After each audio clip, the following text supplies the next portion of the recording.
Muy buenos días a todos y bienvenidos a este jueves y al programa número 7 Sherpa de Financiero, el podcast, en el que hablamos de estrategias, tácticas, técnicas, conceptos y noticias para que las finanzas y la financiación de los autónomos, las pymes y las empresas sean sencillas y eficaces.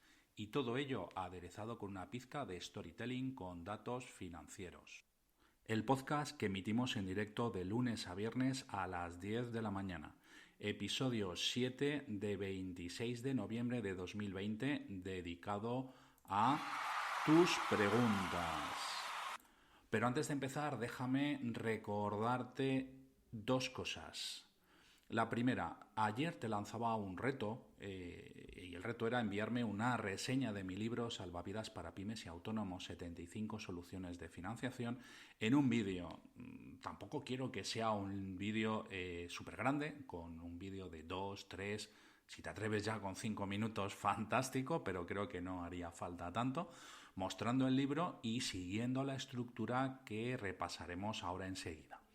Ese vídeo lo voy a utilizar como testimonio, lo subiré a sherpafinanciero.com y lo compartiré en LinkedIn y en YouTube. Bien, si eres consultor de empresas, profesional de la financiación de empresas, pues indudablemente te va a servir para que muchos de mis clientes, muchos de mis seguidores te puedan ver, te puedan conocer y, bueno, pues no deja de generar un punto de confianza adicional. Si eres empresa, pues quizá también van a ver que eres un profesional preocupado por tus finanzas, que te ocupas de ellas, ya no solamente preocupado, sino que te ocupas también de ellas, y puede ser muy interesante en un momento dado poder entrar a bichear esos vídeos y ver quién habla de qué, cómo habla, y quizá se pueda generar un match donde podáis conectar. Bien, envíame tu reseña en vídeo de Salvavidas para pymes autónomos a jmcasero@sherpafinanciero.com.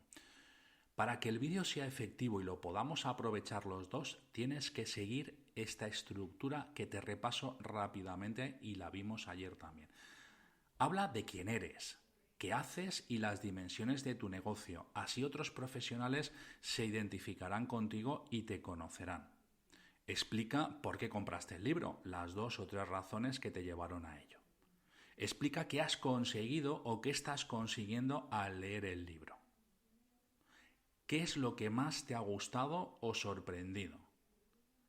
Y comenta qué le dirías a otra empresa o a otra persona que está dudando en comprar el libro. Esta sería un poquito la estructura que deberíamos de seguir, que deberías de seguir si te atreves con este reto cortito que te lanzo. La semana que viene vendrán más retos para que podamos aprovechar los dos el vídeo y sea interesante para todos. La segunda cosa que te quería recordar es que si quieres potenciar tu negocio en LinkedIn, te recomiendo sin ningún lugar a dudas a mi mentor, a David Díaz Robisco. ¿Por qué? Porque te lo hace fácil por su cercanía, su forma de aterrizar lo que hay que hacer en LinkedIn. Insisto, si quieres potenciar tu negocio en LinkedIn, sí o sí tienes que aprender de David. Ahora mismo tienes una oferta inmejorable por ser seguidor y oyente de Sherpa Financiero. Aunque David ha dejado el curso en 280 euros en lugar de los 350 que vale, tú puedes conseguirlo por 224 euros hasta el 27 de noviembre, hasta mañana, usando el cupón Sherpa Financiero, todo junto, en el momento de la compra. Y lo puedes pagar en 3 y 6 meses. ¿Dónde puedes comprar el curso y ver todos los detalles? Bien, en los pies del podcast, en el blog, te dejo los enlaces, pero si te pican los dedos y no puedes esperar y quieres mirar y curiosear ya la web, lo puedes mirar en informacionparalaaccion.com/curso-linkedin-sencillo. Te lo repito, informacionparalaaccion.com/curso-linkedin-sencillo. De verdad que no te arrepentirás. Mientras te lo estoy contando, pasa el tiempo y el 27 es mañana. Solo queda un día y 14 horas. Ahí lo dejo. Y ahora al lío. Hoy es jueves, nos tocan preguntas, me toca responder a tus preguntas, a vuestras preguntas, y la verdad es que estoy encantado. Hoy tengo 4 preguntas para responder y además variaditas. Venga, empezamos por la primera, que me la manda Miguel Ángel. ¿Por qué abandonaste tu empleo en el banco y comenzaste como freelance de la financiación? Vaya, Miguel Ángel, empezamos fuerte. Gracias por tu pregunta. Empezamos ahí fuertecito para ver cómo está el tema. La verdad es que tengo que decir que para mí cumplí el sueño americano de muchos profesionales de la banca. Con 22 años era jefe de riesgos y era ya apoderado del banco. Y si no fui de los apoderados más jóvenes, poco me debió de faltar. Pero la verdad es que en un primer momento me enfadé con el banco, se enfadaron conmigo, me castigaron, volví a la carga pasándome a la parte comercial y terminé como director de oficina. Es decir, yo había empezado como cajero y terminé como director de oficina.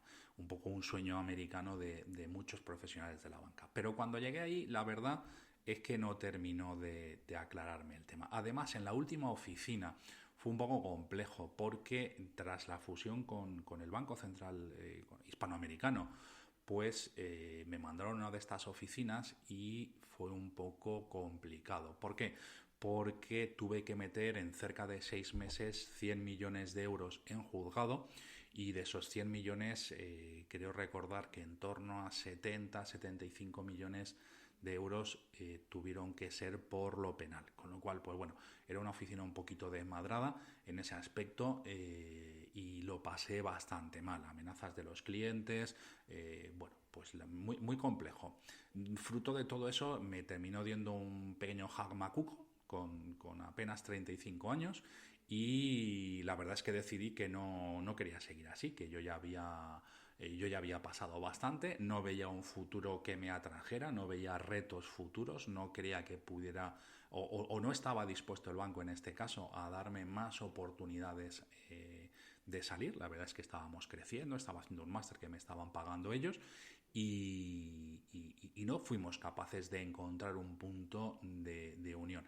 Entonces, como yo la verdad es que ya había planificado mi salida hacía unos meses con un proyecto bien distinto de turismo rural con niños en Valencia, en una zona con naranjos, en fin, un proyecto muy, muy bonito, pues la verdad es que aproveché una ventana y salí. Es verdad que mis circunstancias me lo permitían, tanto personales como familiares y sobre todo las económicas, claro, y decidí salir. Claro, cuando sales del banco es muy bonito, te has quitado de repente todas las presiones, pero te encuentras con la pregunta importantísima de ¿qué vas a hacer mañana?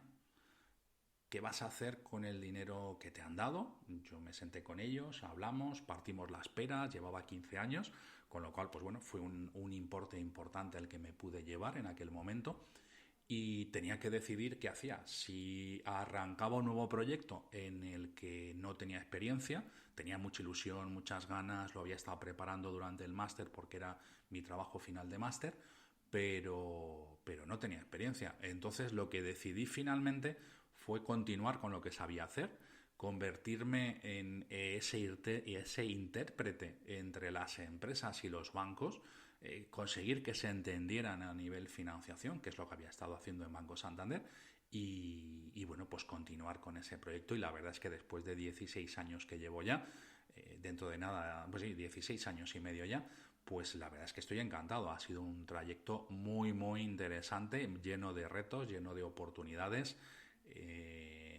de conflictos, a veces de caídas, pero bueno, lo apasionante es que me ha permitido aprender todos los días, desarrollar cosas nuevas, estar con las empresas, con emprendedores y estar en situaciones y proyectos muy, muy chulos. Entonces, esas fueron un poco las razones de por qué dejé el banco y qué es lo que he hecho muy brevemente durante estos últimos 16 años y por qué soy consultor en financiación de empresas y por qué, como ya anuncié en un par de posts, mi objetivo desde principios de año es ayudar a mis compañeros, a esos intermediarios de crédito, a esos consultores en financiación de empresas que o llegan por distintas circunstancias, por obligación a veces, otras porque lo han meditado y quieren estar ahí, pero a esos nuevos consultores de empresas, de financiación de empresas, a desarrollar su negocio, a mejorarlo, a que no se encuentren con lo que yo me tuve que encontrar, porque de esto no había nada. Los clientes me decían, esto es maravilloso, esto es fantástico, pero si cuesta dinero no me interesa, porque para eso están los directores de banca. Así les va a muchas empresas, pero bueno, esa es la realidad. Entonces, insisto, ayudar a esos compañeros nuevos y a esos otros compañeros que ya están, que están ahí, pero que quieren mejorar sus resultados, que quieren mejorar sus negocios. Con lo cual, Miguel Ángel, muchas gracias por la pregunta. Pasamos a la siguiente, que me la envía Alfredo y me dice, aunque supongo que la interpretación correcta de un balance implica tener en cuenta todos los datos, querría saber qué aspecto es primordial, si hay uno, o qué debe tener más en cuenta una pyme cuando prepara un balance para que sea estudiado por un banco de cara a una posible operación. Alfredo, muchísimas gracias por tu pregunta. Una pregunta sobre interpretación de balances o sobre análisis de balances y financiación, poniéndola en relación, que es muy, muy interesante.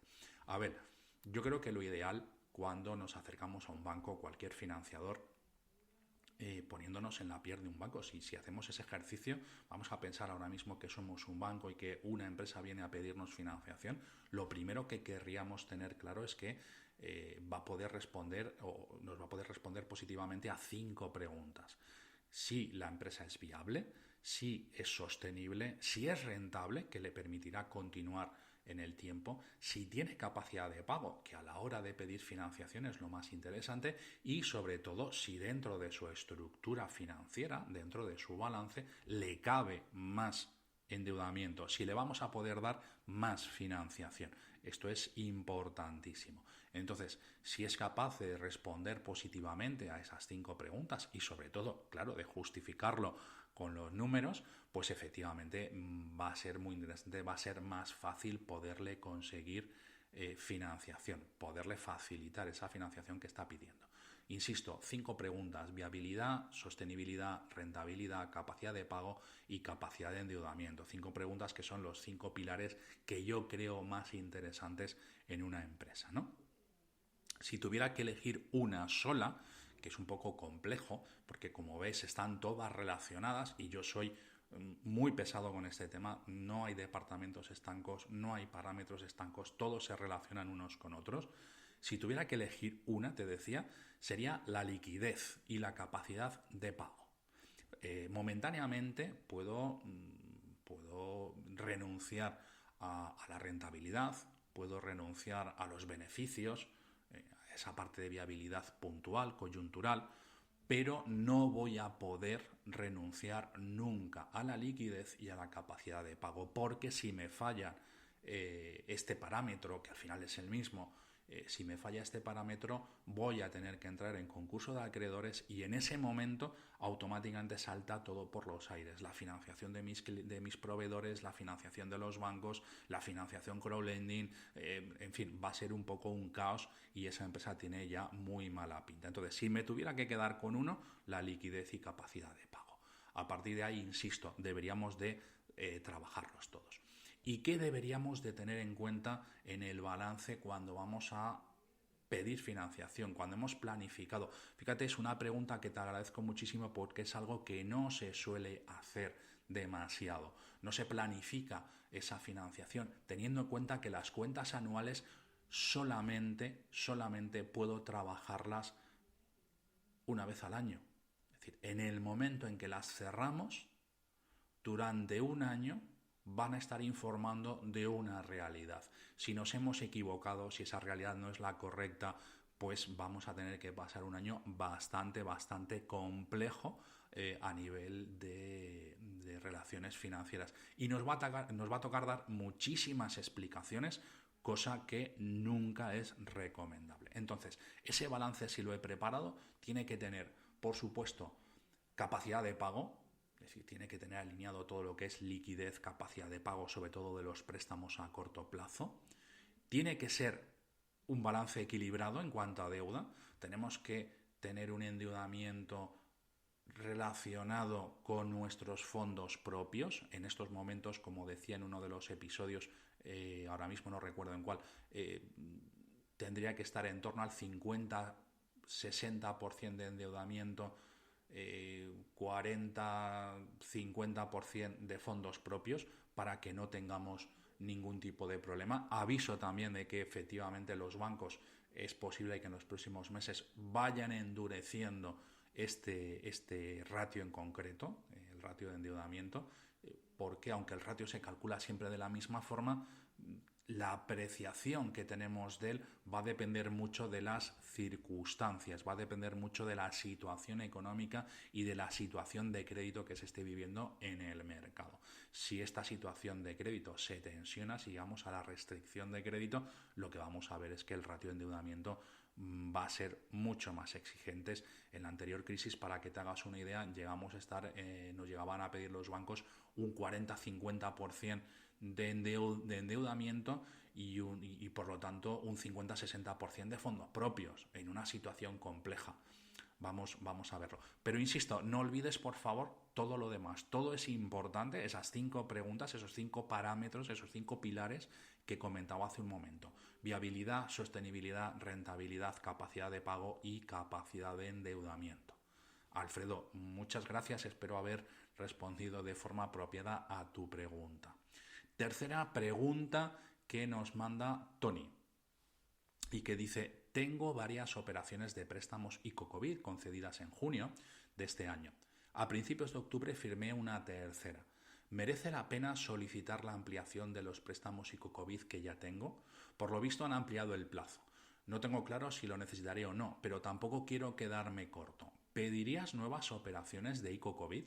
Tony, muchísimas gracias por la pregunta. Te recomiendo que, no obstante, oigas el programa donde explicaba todas las novedades, que si no me falla la memoria era el de la semana pasada, justo jueves de la semana pasada. Entonces lo dejaré también en las notas. Pero, perdón, en el programa 2, ahora que me estoy acordando, programa 2 de 19 de noviembre del 2020, donde contaba estas circunstancias. Las novedades de ICO-COVID recogidas en el Real Decreto Ley 34/2020 de 17 de noviembre de medidas urgentes de apoyo a la solvencia empresarial, al sector energético y en materia tributaria. Bien, todas las operaciones son susceptibles de ampliación de plazo, de los plazos de carencia y de vencimiento, ¿vale? Pero todas las operaciones que se hayan firmado antes de la publicación de este Real Decreto Ley.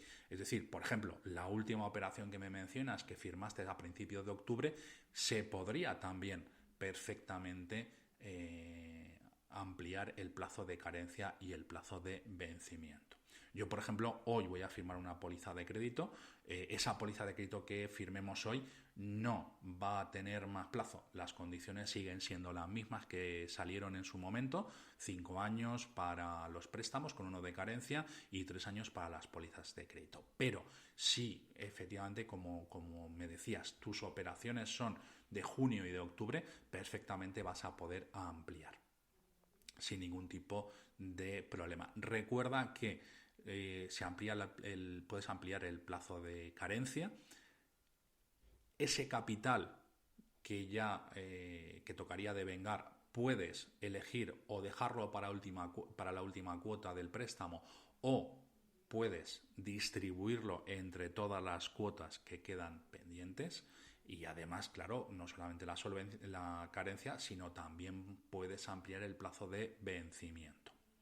Bien, recuerda que es importantísimo que esto hay que solicitarlo. No se concede de forma automática, sino que hay que solicitarlo. Si os interesa a los que me estáis escuchando ahora o en diferido, pues recordar que tendríais que ir a vuestros bancos a solicitar esta ampliación de plazos. Efectivamente, hay también una ampliación del plazo de concesión. Normalmente las líneas ICO terminan en el mes de diciembre, allá para el día 20 más o menos, se suelen cerrar. En este caso se ha hecho una ampliación del plazo de concesión hasta el 30 de junio de 2021. Esperemos que este año no pase lo que otros, que a partir del 20 de diciembre y hasta que se firman los acuerdos con los bancos, esto suele ser durante el mes de enero, hay un parón de concesión de crédito ICO, ¿vale? Esperemos que este año no pase. Y ahora, la siguiente pregunta que me hacías, ¿pedirías nuevas operaciones de ICO COVID? A ver, si tus proyectos soportan tu capacidad de pago y tu capacidad de endeudamiento, a por ello hay que ser precavido. Es decir, si puedes ver que te podría hacer falta, aunque no lo tengas todavía claro, pero tus números y tu estructura financiera lo permiten, pues efectivamente cúrate en salud, sé prudente, pídelos, porque siempre vas a estar a tiempo de devolverlos o de reestructurar esa deuda y amortizarla, ¿no? Yo creo que es importantísimo que lo tengamos claro. No sabemos muy bien cuánto va a durar esto ni qué efectos puede tener en determinados sectores de la hostelería, sectores hosteleros, sector de la salud, pues están bastante afectados, entonces habría que ser precavido. Si no lo soportan, cuidadito, es decir, no demos patadas al balón hacia adelante sin sentido, porque ese dinero lo que puede estar generando es un problema importantísimo. Entonces, yo te diría esto, si lo soportan, fantástico, sé precavido, vamos a por ellas. Si no lo soportan, ves con cuidado porque puede ser muy problemático. Tony, muchísimas gracias por la pregunta. Nos vamos a por la cuarta y última pregunta de hoy. Y me la manda Enrique y me dice: le sigo desde hace mucho tiempo, José María, felicidades porque los mejores artículos de financiación que he leído son los suyos. Felicidades también por su podcast, lo sigo todos los días. Hay muy poca literatura y con escasa calidad y soy un afectado más de las fusiones bancarias. Parece que el empleo por cuenta ajena se me resiste y estoy pensando en aprovechar los contactos y los conocimientos que tengo sobre financiación de empresas. ¿Por dónde empiezo si quiero convertirme en consultor de financiación de empresas? ¿Cómo enfocar mi modelo de negocio? ¿Qué es mejor, ser generalista o ser especialista? Gracias anticipadas por su respuesta, Enrique. Enrique, muchas gracias. Veo que compartimos historia, ¿vale? En banca lo hemos dejado por obligación o por devoción, pero estamos ahí. Bien, lo primero, has conseguido que me sonroje, desde luego, con tus palabras. Pero bueno, insisto, muchas gracias. A ver, si ya tienes contactos y conocimientos, ¿por qué no aprovecharlos? Me parece una muy buena idea. Es un poco lo que contaba yo al principio respondiendo a Miguel Ángel. Yo me senté a ver en qué era bueno, qué podía hacer, qué había estado haciendo estos últimos años y valoré si efectivamente tenía continuidad. Y efectivamente la tenía, con lo cual, pues bueno, vamos a aprovecharlo, ¿no? Pero es importante que hagamos bien las cosas. Yo me lancé al ruedo, no había experiencia, no había situaciones, no había nadie que me contaran estas cosas, ¿no? Entonces, yo creo que es importante que definas tu modelo de negocio. Esto no va de un modelo de negocio que se pueda aplicar para todo el mundo, es tu modelo de negocio. Es decir, ¿qué problemas tienen las empresas que conoces? ¿De acuerdo? Y no solamente qué problemas, sino qué angustias, porque son cosas distintas, ¿vale? ¿Qué problemas tienen las empresas y qué angustias esas empresas que tú conoces? ¿En qué eres bueno? ¿Qué es lo que mejor se te da? ¿Por qué deberían de confiar en ti? ¿O qué les aportas a esas empresas? ¿Qué servicios podrías prestar y bajo qué modalidad? Intermediación, asesoramiento, consultoría. ¿De acuerdo? Estas serían un poco las líneas básicas que servirían para definir. ¿Qué gastos vas a tener? Importante, no nos olvidemos que en los planes de negocio hay que meter la parte financiera, qué gastos vas a tener y cómo vas a cobrar. Estos serían los primeros pasos que tienes que dar. Esto simplemente con una hoja de papel y lápiz nos sirve para crearlo, ¿de acuerdo? Entonces yo me iría a este pequeño planteamiento. ¿Qué problemas y angustia tienen las empresas a las que conoces? Es decir, ¿qué problema les vas a resolver? ¿En qué eres bueno? ¿Por qué deberían de confiar en ti o qué les aportas? ¿Qué servicios puedes prestarle y bajo qué modalidad, como decía antes? Y luego ya la parte económica. ¿Qué gastos vas a tener y cómo piensas cobrar? Y una pregunta importantísima. ¿Quiénes quieres que sean tus clientes? Es un trabalenguas, pero es así. ¿Quiénes quieres que sean tus clientes? ¿Qué prefieres ser también? ¿Cola de león o cabeza de ratón? ¿Quieres ser, me preguntabas, generalista o quieres ser especialista? Bueno, ¿tocas todas las operaciones de financiación o solo un tipo? Te decía, ¿en qué eres bueno? Por ejemplo, en refinanciación de empresas, pues ahora es un buen momento para especializarte en ello. Empieza por aquí y luego ya vas reciclándote y formándote en otras áreas. Es decir, empieza siempre por aquello que más te puede interesar. ¿De acuerdo? Entonces, yo creo que esto es importantísimo. Y estas son las 4 preguntas que me habéis lanzado, que estoy encantado de responder. Entonces, yo creo que bueno, que me podéis mandar. Y os invito a mandarme todas las preguntas, a mandarme todas las dudas, todas las inquietudes. Como veis, si tienen relación con lo que hago, con el negocio, pues por supuesto podéis preguntarme cosas sobre mí, no tengo ningún inconveniente, no hay trampa ni cartón. Y estaré encantado de responderla todos los jueves. Si hay alguna pregunta especialmente identificada con algún tema que vaya a tratar durante los programas de la semana, pues también la recuperaré y la sacaré para anticiparla. Pero en principio vamos a responder a vuestras preguntas todos los jueves. Bueno, ahora soy yo el que quiere hacerte un par de preguntas e inauguro una nueva sección en Sherpa Financiero, el podcast de los jueves. Y sería las preguntas que deberías hacerte.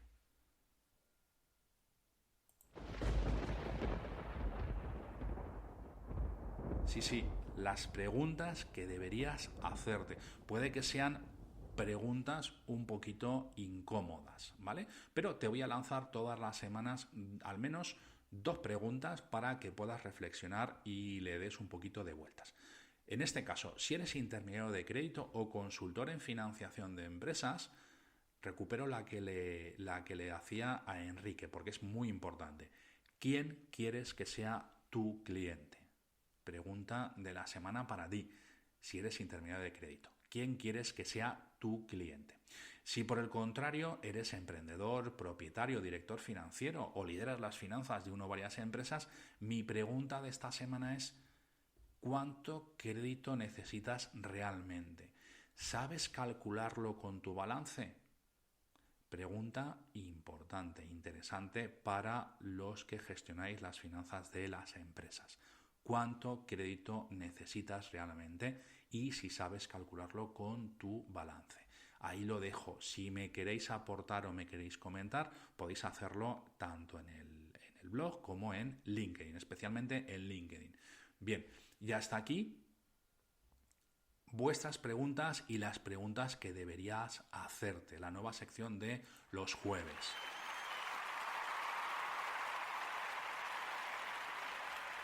Y rápidamente, que nos hemos comido el tiempo y nos hemos pasado, los 10 mandamientos imprescindibles para negociar con la banca. Recuerda, mandamientos que a mí me funcionan y que comparto contigo para que los utilices y formen parte de tu método de trabajo. Hoy vamos con el tercer mandamiento. Conseguir una operación no es una victoria para nadie, es un éxito de negociación. Bien. Conseguir una operación no es una victoria para nadie, es un éxito de negociación. ¿Por qué? Porque el eje de la negociación tiene que ser ganar-ganar, que ambas partes queden satisfechos con el resultado obtenido, que queden confortables. Si consigues lo que quieres, no se lo restriegues a la otra parte por la cara como si fuera una victoria tuya y una pérdida suya. Esto no tiene ningún sentido. Es un grave error, además, que la próxima vez que tengas que negociar te va a pasar factura, dificultará alcanzar un acuerdo. Si eres un autónomo o una empresa, eso también es muy importante. Tiene una segunda lectura. Yo siempre intento ir un poco más allá. Si te paras a pensar en por qué no has conseguido lo que querías, el importe, el plazo, las mejores condiciones o lo que habías planteado en las razones de ello, te va a permitir mejorar tu negocio y prepararte para la siguiente negociación. Lamentablemente veo poco esta actitud reflexiva y veo más cabreos por no haber conseguido lo que uno se había objetivado. Entonces, este es mi tercer mandamiento para negociar con los bancos. Conseguir una operación no es una victoria para nadie, es un éxito de negociación para ambas partes. Y hasta aquí el programa de hoy. 26 de noviembre de 2020, en el que he respondido a tus preguntas, te he planteado mis preguntas, vamos a llamarlas incómodas o reflexivas, y hemos visto el tercer mandamiento. Episodio número 7 en directo, Sherpa Financiero, el podcast. Te recomiendo, como decía antes, que oigas el episodio 2 en el que explicaba las novedades de ICOCOVID, y ahora sí toca despedir el programa de hoy. Recordarte que puedes escuchar Sherpa Financiero, el podcast, en Spreaker, desde donde lo emitimos, en Apple Podcast, Google Podcast, SoundCloud, iVoox, Castbox, YouTube, Spotify y, por supuesto, en el blog de Sherpa Financiero. Gracias por todo, por tus valoraciones 5 estrellas, tus me gusta y comentarios en la plataforma en la que me escuches, y por recomendarle el podcast a todos tus contactos. Gracias sobre todo por escucharme, por estar al otro lado, porque sin ti esto no tendría sentido, no existiría. Gracias por hacerlo posible. Cuídate, sé feliz y disfruta de este jueves. Nos oímos mañana a las 10 horas, donde hablaremos de storytelling. Y te recomendaré, aquí te vas a tener que esperar y escuchar el programa de mañana. Te espero